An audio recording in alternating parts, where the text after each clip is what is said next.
this is going to be loaded with spoilers for Hardest Nita, so if you have not watched that series, you should go watch that. I might have to put this at the front of the video, just so everyone is aware. Like, don't ruin it for yourself. Hello everyone who feels like a tool, but in a good way, because tools are useful and sturdy and get things done. I am BorderWise and welcome back to From the Depths. I am healed from my ailment. If you didn't know that I was sick, no worries. It's not the case anymore. And, spoiler alert, we beat the hardest difficulty Nita some time ago. If you missed it, I highly encourage you to watch the whole series. It was a hell of a lot of fun, and there was suitable amounts of drama, I think. Anyway, we're gonna do a fleet review today, so we're just gonna go through all of the metal fleet, and I'm gonna just, well, we're just gonna go over, like, what went right, what went wrong, what could have gone better, my regrets, and what I'm proud of, because there's a bit of everything. So we're going to be going in reverse order of date, and bearing in mind, this is not the order in which I built any of these things. This is the date of being updated, so the stuff near the bottom needed to get updated less, so that's all jolly good. Starting with this, the core of the whole thing, the logistics vehicle, the tool. I am quite happy with this thing. This is such a convenient design. It is not the cheapest logistics vehicle, 25,000, well, 26,000. As expected, is a little bit on the costly side, but it didn't really slow us down too much in Hardest Nita, because, as it turns out, you are absolutely saturated with resources, and it's just really convenient to have, like, an all-in-one thing. So we got, what is it? It's a spy plane, it's a material gatherer, it's a builder, a building repair unit, it is a cargo craft, it's very fast, it flies high up in the sky. I am proud that not a single time during Hardest Nita was a tool caught out of position, and because if it had, I would have just had to scuttle it, because frankly, having an RTG-powered spacecraft just outlast an enemy is really boring, and I wouldn't want to waste my time or anyone else's time. So, it's all good, mostly good. I'd say at least 90% good. The one problem with the tool, which made it a little bit of a pain, is I think a dedicated cargo craft would have been a better idea. This thing did fantastic in most things, but something with better cargo capacity and that was a lot faster, because this is not as fast as spacecraft get, I should say. This thing actually has a lot of ion jets pointing forward and back. I don't actually think that's necessary, really. Like, when the thing's out of play, basically the entire time of the campaign, there's no need for it to have, like, fine control. For an adventure mode craft, you do need that. Something like this would do great in adventure mode, I think. I mean, once you made a version that was armed and dangerous and could defend itself, of course. But yeah, so the tool is a little bit too costly, which is the kind of price you pay for something that can do all your logistical needs, like, at the same time. Like, you know, I accepted that long ago, it was as expected, and it worked as expected. So, that's my only complaint with the tool, is that, like, I think I could have made a faster cargo craft that carried more, and that just would have made life a little bit more convenient, because in my off-campaign playthroughs, because, fun fact, you would have seen on the front page of the workshop some time ago, Super Nita, very big Nita, I played through that on easy, during my little week off from content, just to, you know, just for fun, and to play with the metal fleet a little bit more, because even after doing a whole campaign series on it, I felt like I hadn't seen its full potential, and so I did, and played through it, and it was super fun, can recommend. Will I do videos on that? Probably not anytime soon, do not hold your breath, but yeah, the tool did fine there as well. It's just, like, it's simple to use. So yeah, no complaints about that tool. Alright, now we need to go back into the atmosphere, and we need to talk about the metalhead. So, this did not get used nearly as much as I thought it would. So, the metalhead is a nuke. It is something that I've done. I spent so much time. What version number are we on here? On version 29, which for a nuke is, like, honestly, like, how much do you need? I could have actually made this bigger. So there used to be ACBs in here, and yes, I know you could do all kinds of things with breadboard and stuff. But yeah. This is the bread. It's literally just thrust vector bread. That's all I ever put on this. I think this did okay when it showed up. The main problem with this is, well, nukes, I don't know, I just didn't need... The problem with nukes is that, like, anything that they're good at, you can kill more efficiently, generally speaking. And the endgame stuff, things like the Singularity and the Laniakea, the stuff that I was expecting to have to, you know, pull out the nuclear option for, I never really encountered that in Hardest Needed. Like, I should say at this point, like, really, this is going to be loaded with spoilers for Hardest Needed, so if you have not watched that series, you should go watch that. I might have to put this at the front of the video, just so everyone is aware. Like, don't ruin it for yourself. Please, and don't let me ruin it for you. I think this is one of the prettier nuclear weapons I've ever made. There's a nice pencil head on there, lipstick, black goth lipstick, and it works just fine. It is a little bit, like, annoying that I faffed around with this behavior for so long, and then the default charge, as it turns out, is what worked best. So, I don't know, let's spawn in the Marauder. You can see for yourself that this works just fine. It just charges, and it drives like crazy. So this is by design.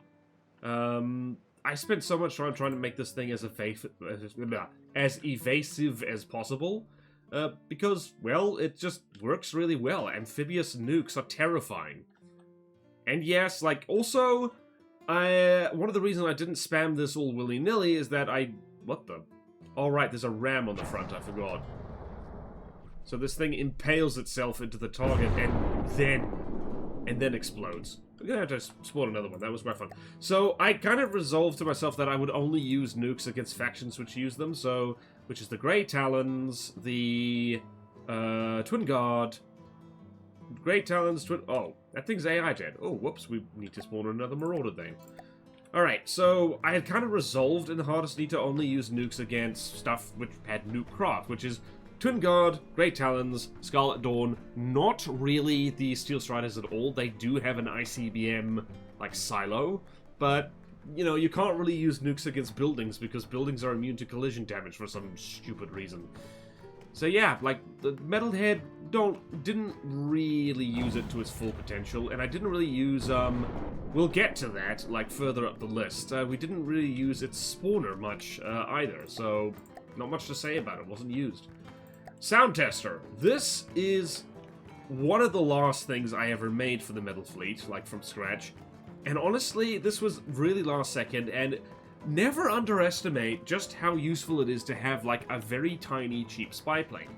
Because in previous campaign testing, the tool is great, but it's like 26,000 materials worth of stuff that you may or may not want to risk at your front line.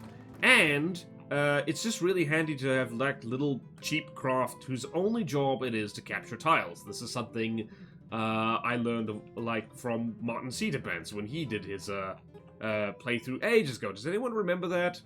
I think a lot of people just stopped watching From the Depths after that because they had seen it. But anyway, so yeah, this is a little spy planey type thing. Does not see as far as the tool, unfortunately, because it has considerably less spy antenna on it.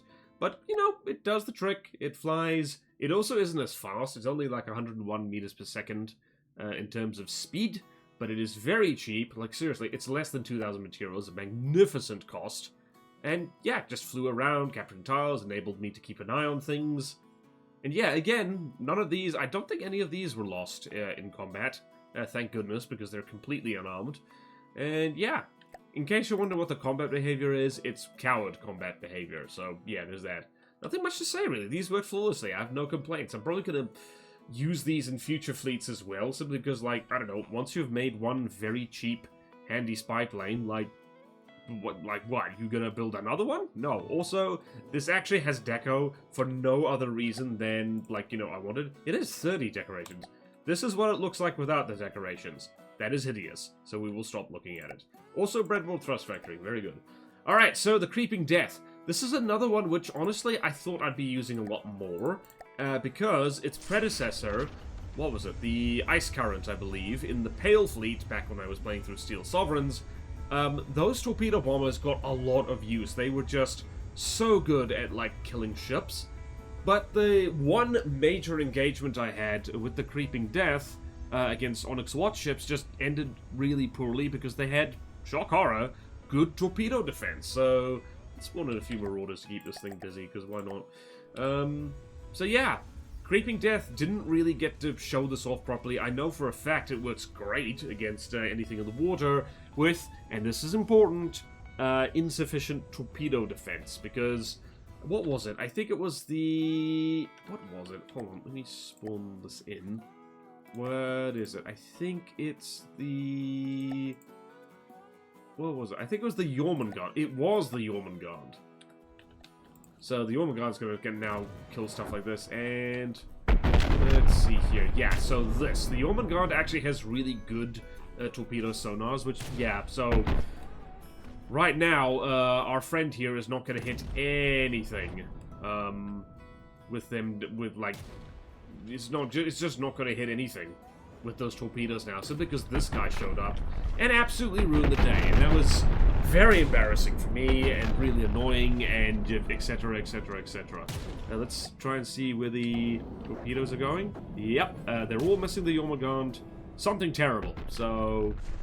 Yeah, so I think in future the next torpedo bomber I make will probably be a hybrid torpedo bomber and regular bomber with laser-guided missiles, because, well, there's nothing quite like getting flummoxed by sonar decoys to make you realize, alright, you know, sonar torpedoes are okay for easier difficulties, or they're okay for...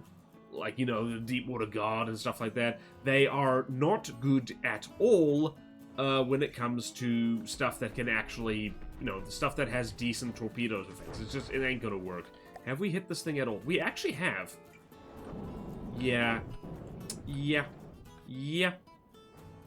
It's gonna be a big problem. So, let's see. The only way that the Creeping Death can actually reliably... Yep, no, that's not gonna work. The only way the Creeping Death is actually going to be able to hit this thing is if it drops torpedoes from behind, and they kind of bounce off the torpedo decoys, and then, you know, they just kind of, like, go and hit the ship anyway. I want to see, is any of them going to hit? Probably not. How many of them are going to hit? How many of them are going to hit? Not really any of them. Oh, actually a lot of them. Now you're working! Yep, okay, a lot of them did not, unfortunately. Also, those little decoys reload faster than the torpedoes, which isn't helpful. So, Creeping Death, I know it's a decent design, admittedly a specialized design, but man, I did not show it off, like, in a good light at all. Actually, I did. There was that one submarine. Well, it was a Peckwad. This thing flattened a Peckwad, and that was the highlight of its career in HardestDifficulty.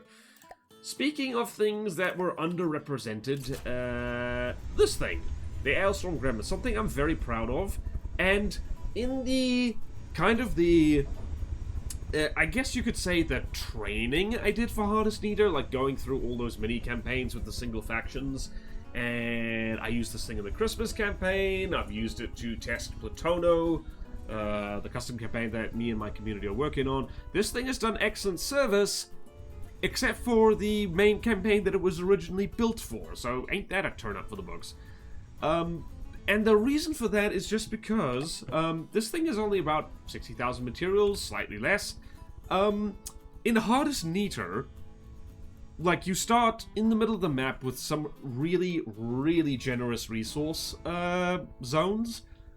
So I could immediately start building things like the Dragon Force and the Before the Dawn, and just kind of one tier up craft from the Ailstorm Gremlin, and then I didn't really need it that often.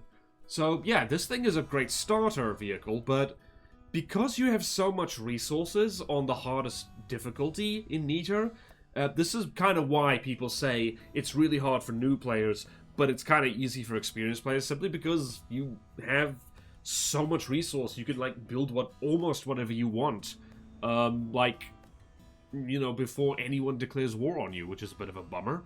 So yeah, Ailstorm Gremlin was built later. I remember it did actually kind of okay against the Great Talons, because the Great Talons tend to lack hit scan weapons. They do have particle cannons, of course, but it tends to be their higher tier stuff that has that. So there was a few glorious moments where a swarm of gremlins just bullied larger Great Talons craft, and it was really fun and hilarious, and it brings a smile to my face just thinking about it. But for the most part, I didn't really end up using these things that much. I remember towards the end of the series fighting the Twin God Spire, it really showed a problem that the Hailstorm Gremlins have. And I think even a little bit before that, this thing is too vulnerable to missiles. And part of the reason for that is that the most recent patch, small interceptors kind of got nerfed in how much damage they do. This is not a lot. So you see the health of these things about 84. These are good against small missiles, and that's basically it. So yeah, like this thing got even more vulnerable to missiles than it was before. And unfortunately, this thing is not nearly as EMP-proof as I would like. Admittedly, it's a small design. It's hard to EMP-proof small design. Also, outdated pole armor. I should have fixed this. And you see this kind of stopgap measures in here. The fact that the AI compartment is right at the front, and on the front is where it usually gets hit the most, it does not help. This thing gets EMP killed by missiles in particular annoyingly easily. So yeah, it's a great little craft. It has very specific weaknesses, and I could afford better things at the very start of the campaign. So that's, well, that's how the cookie crumbles, I guess. Pat, pat, pat. You did very well, Hailstorm Gremlin. I will remember you forever. So yeah, next, I didn't even get to show off it. Yeah, you don't need to shoot at anything. Alright, so Before the Dawn. I'm going to skip. These are kind of both the same thing, so I can just kind of spawn in the nuclear version. The Before the Dawn is an absolutely wonderful craft, and honestly, this is one of the backbones of the Metal Fleet. Just like its predecessor, the, what was it, the Icewind? Yes, the Icewind in the Pale Fleet, of which this is basically the same thing. There's a little tweak here and there. This thing has breadboard thrust vectoring and the odd bit of optimization here and there. This thing worked incredibly well. It is also decently pretty by my building standards. Yeah, this thing worked great. It's a fast broadsider that constantly lobs large missiles at the target, HE and Incendiary. It works fantastically. And the nuclear version only really saw use once, like I was saying with the Metalhead Nuke, which this thing spawns. Let's spawn the Jormungand because that's funny. The thing is like, you know, the nuclear version wasn't really ever needed because, like, the nuclear version burns through materials like crazy, and the Jormungand is actually showing off that it's pretty good at, like, distracting radar-guided missiles as well. So let's see how this does. I think this is certainly going to work a lot better than the freaking creeping death bombers. Torpedo bombers, I should say. Right, how are you doing, sir? You're going to fumble your way over there. So yeah, Before the Dawn just did anything that didn't have sufficient missile defense, just, like, got ruffle stomped by this, particularly in the early game, to the point where at least one comment said, like, that maybe I should edit out most of the fights with the Before the Dawn and the Dragonfalls because it was so, well, predictable. So yeah, this thing works absolutely great. As you can see here, this thing is burning through resources quite quickly, which is why I didn't use the nuclear option very often. But the regular version, used that throughout the entire Metal Fleet campaign. This thing fought every faction, I think. Even the Lightning Hoods, which generally does terrible things to fast aircraft, but yeah, that's great. And the metal, I really should have played with the Metalhead more. Whee! Swim! Yeah, it is fun blowing up the Jormungand, because this thing, it's always interesting when you play through a campaign. It's never it's not always the craft you it's never the craft you expect that give you problems. It's the craft you don't expect. I didn't think the Jormungand would even show up, but it did. I was bracing for, like, the Bulwark and stuff like that, and I just underestimated this thing. So, there you go. Underestimation will get you killed. Starting Fortress. Alright, so this is interesting. This is... I literally just saved this. This is the Starting Fortress you get. This is just recolored and, like, alright, you, sir, need to... You really, really need to just friggin... Oh, this has no maneuver. Interesting. There we go. Alright, so this is just it recolored with a lot more material storage stuck onto it and the prefab refinery, and that was it. And I did that, I saved it purely so retrofitting would be easier. Because on the map screen, if you go here, and if you click that, the starting fortress, it would take a zillion years, and then a thing would pop up saying, we could not find a blueprint for this, because, like, well, it's a built-in blueprint, like, it's not in the player folder, like, ever. So, yeah, like, that was the sole reason why I made that, and, like, yeah, it's really ugly, but it worked. It did just fine. I didn't change very much, honestly.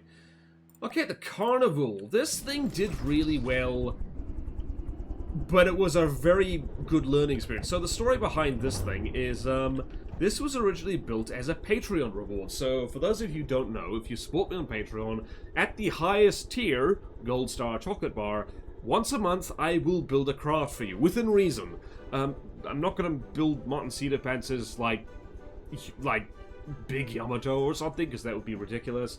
But, like, small to medium-sized craft is absolutely okay. I am quite happy to do that, and this thing was originally built for Patron the General. And you just wanted a small APS gun submarine. This is a little bit on the large side. Like, I don't think this is really small. I would consider this medium-sized when you're over, like, 3,000 blocks and are getting into the 150 to 200k materials range. I call that medium. You might disagree. Like, I don't know, there's no consistency whatsoever for what people think is big or small or medium or whatever. But, like, you know, it's origin story. And then I realized at some point when I was trying to, like, you know, looking at my to-do list for the Metal Fleet, I needed a submarine. And I kind of had one. A pretty good one, actually. So the whole appeal of the Carnival is that it has accurate APS fire, even firing underwater, and is not fooled by ECM or anything like that because, well, you know, it has a periscope. Periscopes are awesome. It also has 2 large torpedoes, just for giggles, just in case it needs to shoot things later.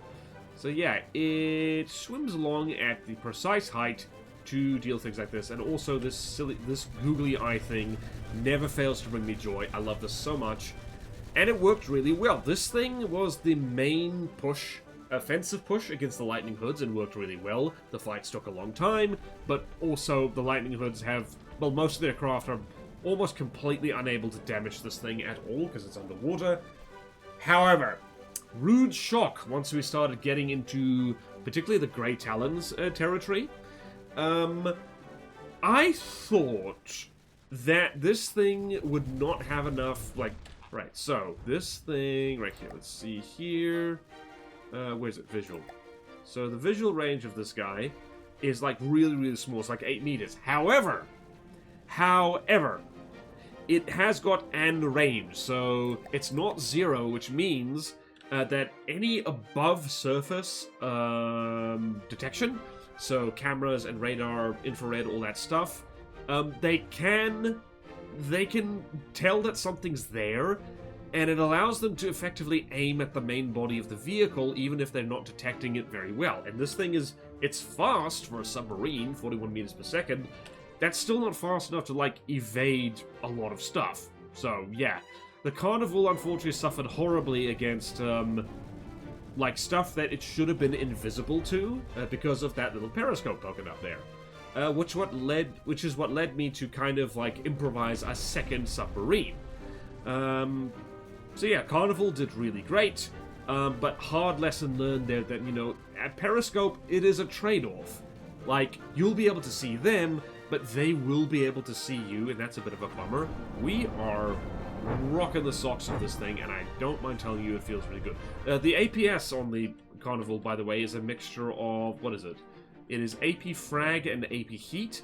Actually, I think it's a mixture of, what is it? This is AP Frag Heat, and it also has some bow shells. So let me just double check to make sure that's the case. So it's a mixed thing. See what we've got here. This is not actually set up properly. Ooh. So we've got a sabot shell that does 73.1 damage, so full damage to basically stacked heavy armor in case it's needed. And then for more overall damage, we've got the AP frag shaped charge. And yeah, that's a pretty piddly heat gun, but it's okay. Just if it can reach through a layer of metal and just tickle the innards of something, it does the trick. And in particular, it's nasty against aircraft. So That's all we wanted, really. And there's lots of fun and activity going on there. Okie dokie, so that's the carnival, and on a similar note, the Man of War. So this thing, originally, I actually built like this for fun. I just felt like building a canoe and stuffing too many missiles on it and giving it a silly, I don't know, racing cockpit superstructure, and that was it. And then I thought to myself, and then playing with the carnival, I realized, oh, I need a properly stealthy submarine, something that's completely below the water and doesn't have anything poking up above the surface for things to, well, detect. So, hence, I very hastily converted this into a submarine and called it the Man of War. In fact, I do not remember who commented the name Man of War, but it was absolutely perfect, thank you. And thank you to everyone else who suggested names for this. A lot of them were very good. I would say most of them were very good, but it's just Man of War was just perfect for what this is. Admittedly, it doesn't look like a Portuguese Man of War, which is like the purple blob of doom, but there you go. And this is the BorderWise TM custom prop holder. I freaking love these because it's, you know, lots of clearance. The thing actually doesn't collide with the terrain at all, weirdly enough. And yeah, this thing did okay. It's like, I don't know, it's not amazing. I always meant to go back and put torpedoes on this, but I never frickin' remembered. This thing was actually used mostly against, like, the dregs of the Twin Guard. Once they'd run out of big stuff. Actually, I don't think the Twin Guard ever threw their biggest stuff at us. I don't really remember off the top of my head.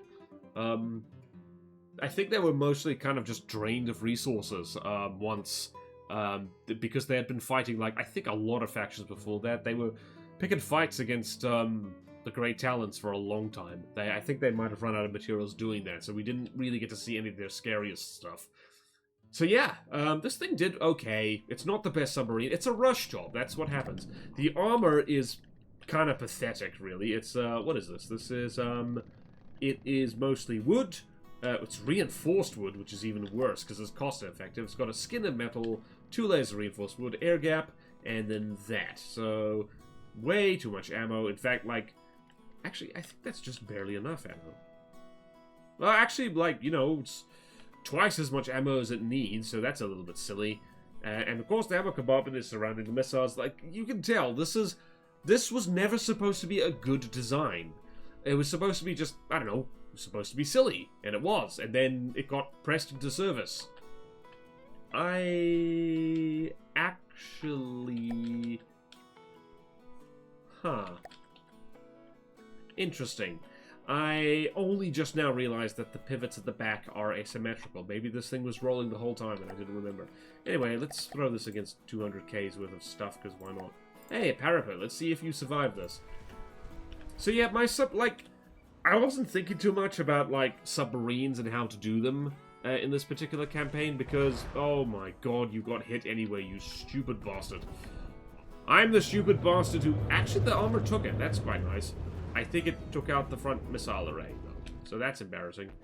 So yeah, just kind of splits a whole bunch of incendiary missiles. I think it's just incendiary. In fact, it is, yes. The original silly version of this, that was not a submarine, that had EMP missiles as well, but part of the resolution with the Metal Fleet is that I was not allowed to use EMP for no other reason than, you know, self-imposed challenge, and because EMP is a little bit annoying. There's no way, well, right. So this right here is an excellent example of how a submarine that's completely below the surface of the water can be better. Still getting hit, though. So, here's the problem. People talk about submarines being cheese. They're really not. They're just one of those things that if you're not prepared for them, there's nothing you can do about them. There's a bunch of stuff like that in From the Depths. But they're really easy to counter. This thing has basically... The parapet has no, like, real, like, you know, below water detection at all. It's still killing us. Like, not really that much. Admittedly, this thing does have a bunch of, like, what does it have? It has a whole bunch of, like, wireless, like, transmitters and receivers. It's been crippled. That's embarrassing. So yeah, no, like, no. I will not hear anything more about submarines being cheese. If you, like, you know, there's an art to making a good one, and, like, yeah, this airship isn't even designed to kill submarines, and it's winning. So, there you go. So yeah, this thing it's really showing off the fact that it was not really a well-tested or well-thought-out design. The fact that it's very long and skinny does not help. Yeah, that's an issue. So yeah, not very good, let's be honest. Not very good. It wasn't even really needed that much on, like, by the time I built them, I didn't need them.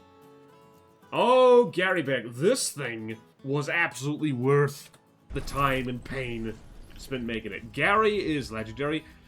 For those of you who do not know, way back in the day, when I did when I completed not my second playthrough of Nita, just regular difficulty on the channel. Those videos are old and kind of cringe, so feel free to skip them. Watch my more recent stuff instead, please. Now that I've said that, people are gonna go back and go like, haha, found it. I built a front-siding monitor. I think I explained this in the short and just the explanation of Gary, the history of Gary, but in short, I built a front-siding cram/missile monitor called, and it was on stream, and I wanted name suggestions, and someone just said Gary, and that was really funny, so that's what we called it. And then later, a successor to Gary, Snowman Gary, was built for the Pale Fleet, and then, of course, we needed a Gary. And also, Gary had a very specific purpose, and that was not to be efficient, it was to be, like, time efficient. Because there's a bunch of fortresses and installations in the Nita campaign, which they take a long time to destroy, and that is boring. And it just slows the pace of the game down to an absolute crawl. So, Gary was the answer to that, because the one thing crams are good at, and they are better at it than any other weapon, which is if you've got a big, well-armored, well-defended target, crams can rip it to pieces. Better than anything else. Like, especially stuff that is mostly empty space, crams can just kind of sail straight through it and blow it up. Yeah, so the development, I shouldn't be talking about the development history of Gary, like I've talked about that already, but all in all, I'm thrilled with Gary, absolutely thrilled. Let's spawn in the #1 target for Gary, because that's very neat. Not thrustercraft, what was it? Installations. Let's go, where's it? Raven's Nest. This was the thing that I really wanted to be sure I could kill in decent time. Because the Raven's Nest, in case anyone doesn't know, it takes approximately 1,000,000 years to kill if you don't have, like, a hell of a lot of firepower on it. Thankfully, Gary has a lot of firepower. We just took 2% health off that. Just easy peasy. And unexpectedly, Gary also turned into a really good anti-air platform, which is really freaking funny because this is like point and order. It is always a good idea with larger designs to just deliberately leave room for improvements. There was nothing in this compartment when Gary was first made. Like, it was just kind of blank. I couldn't think of what to put in there. And then someone suggested, and also I just kind of agreed, that, you know, it's a... Holy crap, we decapitated this thing's anus. That's impressive. Yep, that's really good. Well done, Gary. So, yeah, just...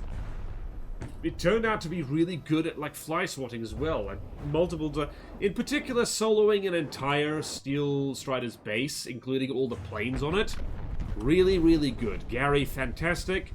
Not the best craft, honestly. As far as evasive frontsiders go, this could be a lot better, and especially against other evasive frontsiders, Gary struggles because Gary is a cram-like craft. Like, anything moving over like 50 meters per second does not end well. I believe, when was it? I don't think it happened on... I think it actually happened, when was it? When did it happen? There's a point, and I think this happened off camera, so don't be too bothered. Or did it? I don't remember at all. It's been too long. This is what I get for leaving this late. Gary had to fight a kobold, and lost horribly, because, as you'd expect, the kobold is really evasive, and crams do not do well against any kind of evasive target, unfortunately. Gary also has a habit of taking, like, a lot of damage. Admittedly, the damage tends to get spread out really well. It's evasive. He's evasive. He's not the most evasive. He tends to get shot in the face a lot, which is part of why we love him. Evasion, honestly, I'm kind of sick of it, both using it and, like, seeing it, because it's just so strong. It's like, most weapons, anything that isn't a hit-scan weapon, if your craft is evasive enough, it will win.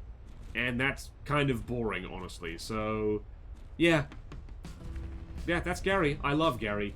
Look forward to more Garys in the future, because, like, you know, Gary's fantastic. Being able to AI dead ravens' nests just occasionally is, like, really good. Also, the lasers are really actually quite strong. Like, how much laser damage we've done? Well, we're coming up to, like, 700k laser damage, over 1 million incendiary damage. And that's just nice and constant, and it's all really good. So yeah, I love Gary. Also, the breadboard, for the most part, worked brilliantly, especially shout out to John McFist, regular viewer and patron and contributor to Plutono, for doing breadboard on Gary. I think some of it was kind of hit and miss, but for the most part, excellent breading. Do check out the workshop links in the description if you want to see Gary's bread, because Gary has a fair amount of bread. Gary, how you doing? 95%, easy peasy.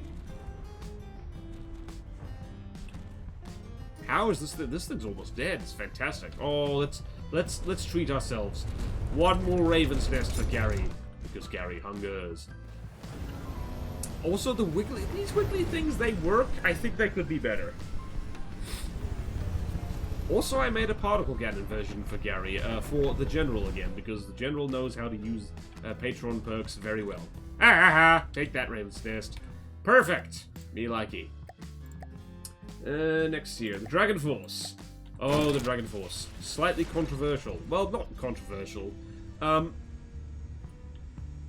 Dragon Force was incredibly useful. Like, in every single campaign I've used this thing in, and especially Hardest Meter, this thing's just really good because it's a good fly swatter. It's like, whenever the AI tries to rush a small, zippy thing, like, you know, straight to your resource centers or whatnot, the Dragon Force is right there to intercept, and, like, you know, like, changing the cockpit to be on the front is one of the smartest things I've ever done. This thing looks so much better. Doesn't look very jet fightery. It is quite big and chunky for what it is, and it does have extraordinarily low firepower for its cost. Bearing in mind that firepower is, like, quite a misleading stat. I don't know, the game doesn't actually measure actual damage done very well, in my opinion, anyway. So, yeah, this thing got much better once I tweaked it a little bit to, I think it was in breadboard, actually. Where is it? So, where is it? We've got balloon deployers. Yes, here it is. So, there's 2 switches here, and basically, depending on the size of the target, what is that? That is target volume. Yeah, it basically changes how long the laser holds fire, and that greatly improved the Dragon Force's firepower against larger targets. Still wasn't great. The Dragon Force kind of struggled against anything with decent laser defense and anything its own size or bigger. So quite a specialized craft, but did really well. Also tended to troll things with missiles because of the spinny decoy on the rear, which is frankly kind of silly. So yeah, like, you know, I don't have many complaints about the Dragon Force. I could do better, honestly. Like, I have in fact made smaller, more optimized laser jet fighters than this. So whenever I make my next fleet, I'll be focusing on making something small, like having something like this, but much, much smaller, which probably means particle cannons, or small caliber APS, or possibly both. Something like the Snowboarder back when in the Pale Fleet, but better, you know. It'd just be better. Anyway, not much to say about the Dragon Force. Worked really well. Blind Guardian. I feel so bad for the Blind Guardian, because this, honestly, I love this thing. It's really good. I've spawned in this guy for no reason. I especially like the last second makeover I did on her with like,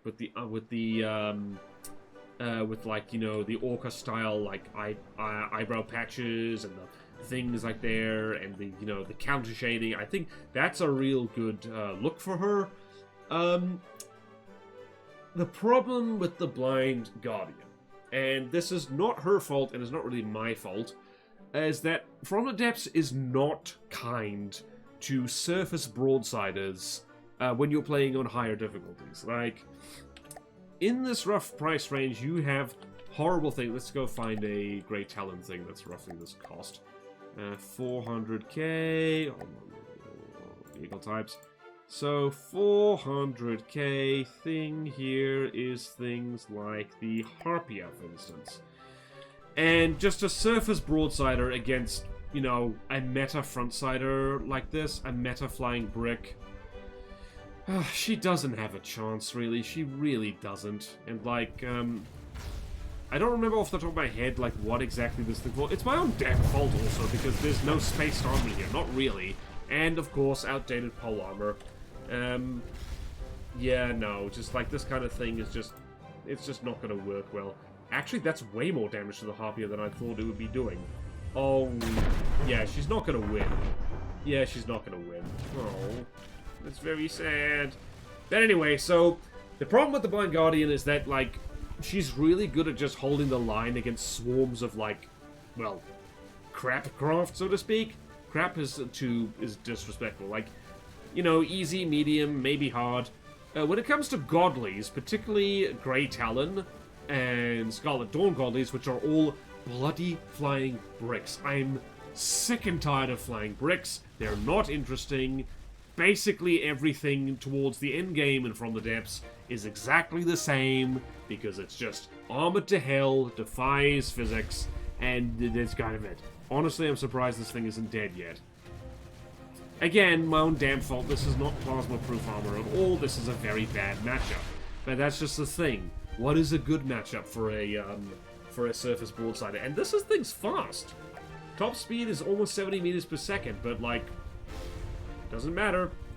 And almost but not quite AI dead. Yep, nope, the main guns have been turned off, and only took 5% health off the Harpia. So, admittedly, the Harpia is very, very, very annoying. Matt, I see you. I love what you do, but I hate I love what you do, but I hate how what you do does to me. So yeah, it's just like, I don't know, like, this is not really a meta craft, and there's really nothing that can be done about it, really. Apart from, I don't know, like, what can you do? Boats, even hydrofoils, have their limits.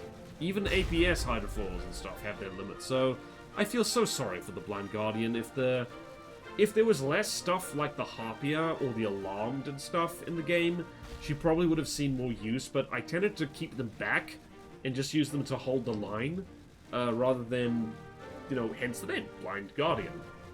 Like, you know, just Guardian of the Front, I suppose.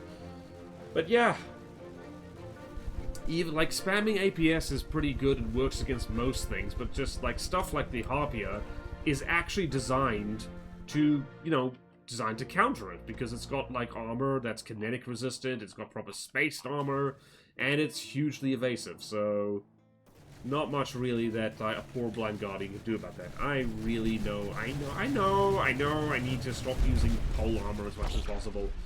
Oh, yikes. Only one gun left. Poor girl. Poor girl.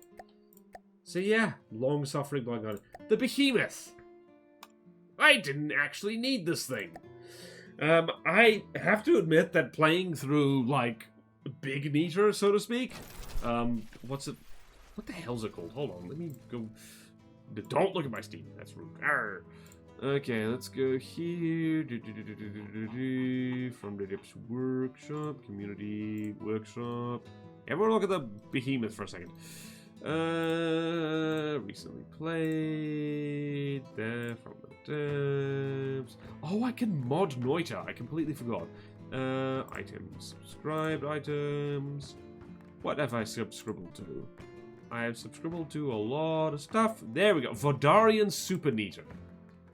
So yeah, like, that's really fun. And the thing is, you have so much materials in that I was able to build one of these immediately. So actually, off-screen, this thing got way more playtime than it did, like, on-screen. So, my bad. By the time I could afford one of these and it felt right to, like, use it, didn't really need it. But, like, what do we do with this thing, really? We kind of... I don't really remember. What did this thing fight in Very Hard Nito? I don't remember. It didn't get many fights. Someone remind me in the comments, like, what my own playthrough was, because here's the thing. Once you've recorded it and uploaded it, you tend to forget what happened completely. So yeah, this thing is, again, it's same problems as the Blind Guardian, but bigger. For this cost size, the thing that this thing is fighting is horrible front-siding, bouncy thrustercraft that have an innate advantage against it. So, I love Broadsiders, I really do. They're simpler to make, and just, you know, they vibe better. But man, this game is not nice to Broadsiders whatsoever. But honestly, one of the smartest ideas I had with this, the big change, was changing the ammunition for the main guns from just the kind of sabo spammy thing I was doing to switching it to AP Frag. Incendiary AP Frag is a magnificent shell. It does so much damage, and in particular, the Twin Guard struggles to repair spam it, so that's quite nice. Let's see, let's throw something at it. Let's throw the Geigers at it, which isn't going to end well for the Behemoth, but you know what? It was worth fun. Also, the tracers on the main gun are simply so I can tell when the main gun's even firing, because that's going to be handy. I do wonder if it's going to win. There was a time when every single gun on this was a CWIS. Also, yeah, ouch, ouch, ouch, ouch, ouch, ouch. Also, ye gods, I forgot how aggressive the Behemoth is. It just charges straight in. This thing was helped considerably by the change that happened to block cluster targeting. That meant that, like, the volume, like, the actual cubes of blocks were taken into account. Because, yeah, it meant that, like, you know, things weren't aiming just for the massive gun in the center. What tended to happen, this is not a good design for a battleship, just so you know, because the main gun is near the middle, and it's also one of the tallest parts of the whole craft, which means it gets hit a lot. Like, a lot. How are we doing here? Have we done anything so that we had a golden opportunity to, like... See, this is what I'm saying! If you are sitting on the surface and not bouncing up and down, you have an innate disadvantage against anything that is bouncing, and these are not slow shells. Cannot emphasize that enough. These are not slow. Let's see. These shells are 1.4, like, 1,000 meters per second. They're fast as hell, and, you know, doesn't matter. Does not matter. Wow, even Diff C struggles to actually finish this off. Oh boy. I did also completely overhaul the armor on this. Oh dear. Yeah, see, like, this is the kind of thing in the weight class that the Behemoth is kind of expected to fight, and it's just actually not doing great. It's good at bullying things that are smaller than it. But, like, Godlies, no. I think this thing's horribly inefficient. But I am going to be throwing it against a lot of other craft in the weeks to come, because, frankly, that's funny. Again, this is when you really need railguns. It's like a shell that's less than 2,000 meters per second. Get out of here. Simply because of stuff like this. Like, can you tell I'm sick and tired of bouncy, like, thrustercraft? Because I am. I really, really am. I'm also sick of, like, Alpha Strike huge missiles. Because the amount of health they have is absolutely stupid. I would rather huge missiles be faster than they have so much health like this. Because, like... I don't know, what happened to encouraging players to use CWIS? Also, this thing got kind of screwed by small intercept. There goes the main gun. Yep, no, it's gone. Great. Great! Great. No one likes the Grey Talons. Actually, a lot of people do, what am I saying? Yep, no, we're not winning this. Because who would have thought? Surface craft versus bouncy airship. Who would have guessed? Who could have known? Alright, and now, finally, the rush job. The Nightwish. We love it. We love a Nightwish, we does. We love it. So the Nightwish is one of the prettier things I've made. Unfortunately, it's a rush job and it's specialized. Oh, it is specialized. The biggest rush job about this thing is the fact that, like, I don't know, I tried to stick as much redundancy on this bloody thing as I could, and it just, it still gets taken out so easily. Ironically, by ultra-piercing weapons, which is what it is armed with. I faffed around with this thing so much. I did say I did say when I first introduced it that this is a rush job. And the thing with a rush job in From the Depths, just as in real life, is that you're going to spend more time trying to fix it than you would have if you just built the damn thing correctly the first time round. So I just defaulted to canoe, I defaulted to hydrofoil, and again, it's a bloody miracle I actually beat this campaign with a lot of surface craft, and just craft that, like, I don't know, they're kind of lacking in active defense. The Nightwish really doesn't have that much active defense. These diff sea whizzes were kind of stuck on as an afterthought because I got sick and tired of, like, huge missiles tearing us a new bumhole. And yeah, it's too big, actually, to be properly evasive. When you're 400 meters long, when you are 2/5 of a kilometer, and you're not going to be dodging that much, really, are you? No. Stroke of Genius, by the way, always remember that Azapods are frickin' fantastic, because they are. Just having this, I should stick this as standard on my canoes, because here's the thing. If you are a silly person like me and you make craft which are like really long and thin, their turning radius sucks. So you really need to go ham on whatever turner you have, which is why for the longest time I loved Azapods so much. I still do. Azapods are great. The Megalodon has them. That's how you know they're great. That's kind of a joke. A lot of Steel Strider ships have them. So anyway, the Nightwish had one job and one job only, and that was to kill things like the Harpia.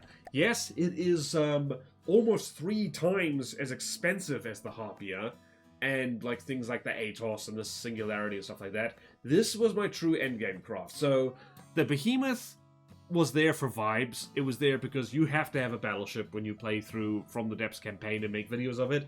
You have to. I don't make the rules, I just make them up. But honestly, like, am I wrong? Say in the comments if I'm wrong. Like, you know, you gotta have a battleship because battleships are cool. Are they effective? No. That's why they're obsolete in real life. They're also obsolete in From the Depths, unless they fly and are armed with plasma or pierce lasers or something. In which case, it's not a frickin' battleship anymore, is it? Anyway, so this thing is designed, well, I don't know, it's friggin' designed. Let's spawn in the Geigers again, why not? Why not? Because, funnily enough, where is it? The Geigers is only a hard. To be fair, those huge missiles struggle to hit anything. Yep, and we did 752,000 laser damage immediately. Where the hell did that hit? Oh no, that was Behemoth that did that.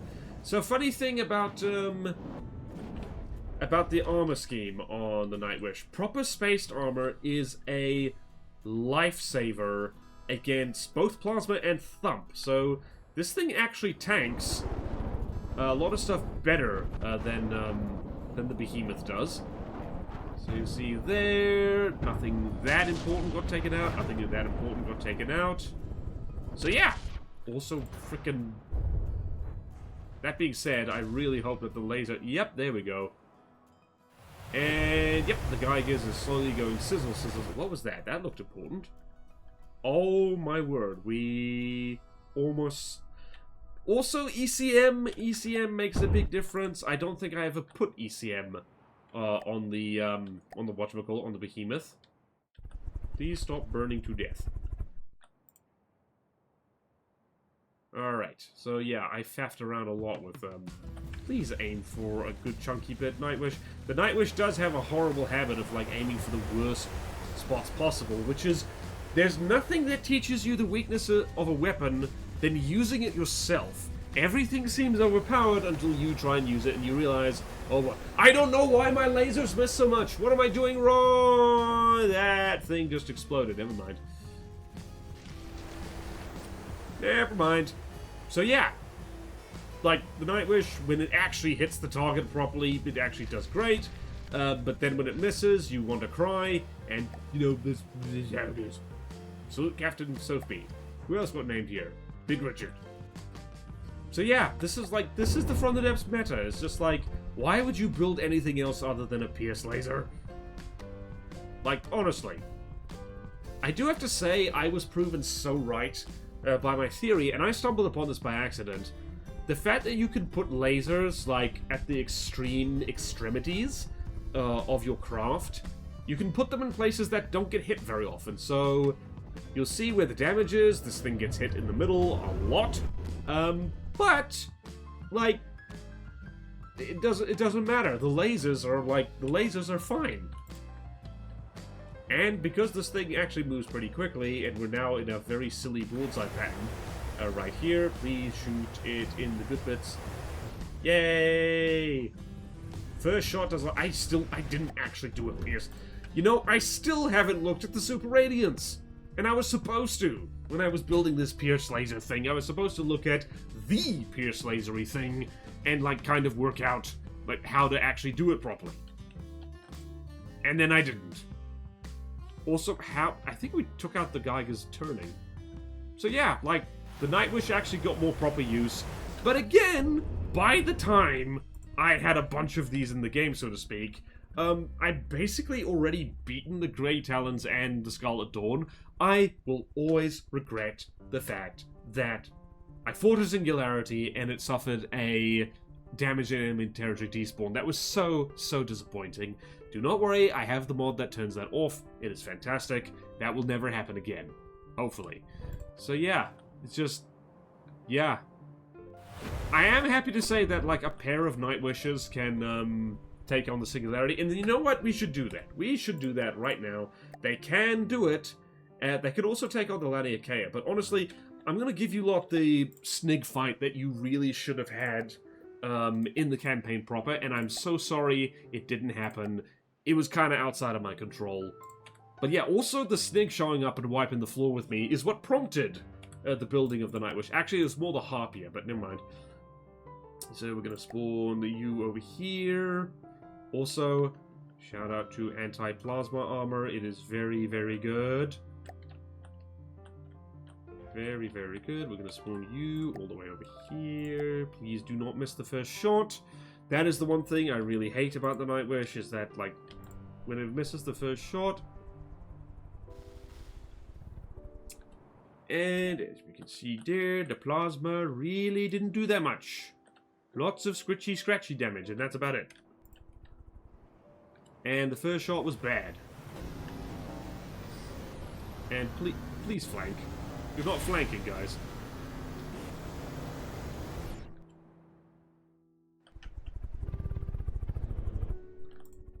Okay, so we're actually doing okay. That is a lot of fire damage. What the hell?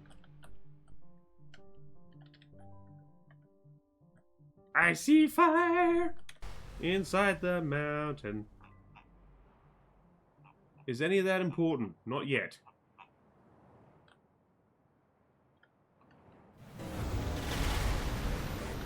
Whoop. Game did a bit of a jolt. What do I see? Yes! Oh, please win. If you two don't win, I'm going to cry. I'm gonna do a big cry. Gonna do a big cry. That's a lot of fire damage. That's a lot of El Fuego. I see, well, mostly custom jets. Please don't collide. Oh my god, of course you're gonna collide. I think that's it. I think this guy is dead. That's pretty dead. Well, most of the lasers taken out. Oh well.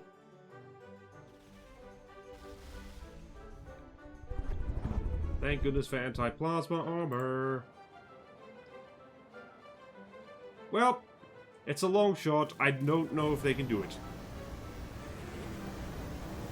Oh, tell me you put a laser straight into the plasma barrels. Oh well, I don't think you did. Oh no. I should emphasize as well that they can take on the friggin' Snig if they flank it. If this happens, I don't think they can do it. But you know what? You know, at least we'll lose legit. That is a lot of fire damage though. Come on, I want to see plasma oh, out of range? Oh. Oops. Lame! Well, I mean, if you take out the thing's, you know, forward thrusters, I guess that counts. This thing really should be closing in better. I mean, yay, they won. Damn it, I swear. One of these days, I will play a campaign, we'll find a singularity, and it will be proper mano-y-mano honorable combat, and we will win. Actually, you know what? I really should make something that can 1v1 the singularity. Bonus points if it's a broadsider and a canoe. This I swear to you. Don't expect that anytime soon. It will probably involve... It'll probably be something like the Nightwish, but twice as big. Hooray!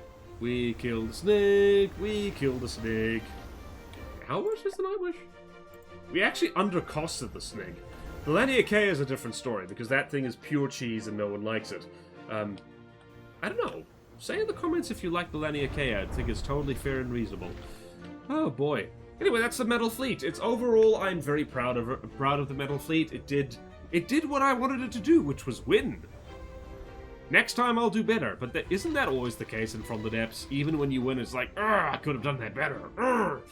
Great replay value of this game. Great replay value indeed. It is very satisfying to watch a snig dissolve because your stuff actually beat it. Admittedly. Alright, how badly damaged are you? Hey, you stayed above 90% health and only had some of your guts blown out. How about that? How about that? Well, that was fun. Look more forward to a little bit more messing around with the Metal Fleet in the future. In particular, the Behemoth needs to be punished for being mediocre. So, thank you all so much for watching. Please like, comment, and subscribe if you want to see more videos like this. Support me on Patreon or YouTube membership if you like. It really helps, and there's fun perks for you. Like, silver tier and above, you get, well, what the? Like, you get, like, you know, you get random name drops. I name AI mainframes after you. And as mentioned, at higher tiers, I'll also build stuff for you, review your craft, do art for you. No one's wanted me to do art for them in a long time, and that makes me sad. I swear I know how to do art. What else? I stream on Twitch, and please subscribe to the VOD channel if you haven't already, because that will make my life easier. If that gets monetized, that'll be really good, because currently YouTube is making money off that VOD channel, and I am not, and that is not fair. We live in a dystopian tech future, where, I don't know. High note, end on high note. Nightwish lived. Both of them lived. That's actually nice. So yeah, thanks so much. I'll see you next time in From the Depths. Farewell.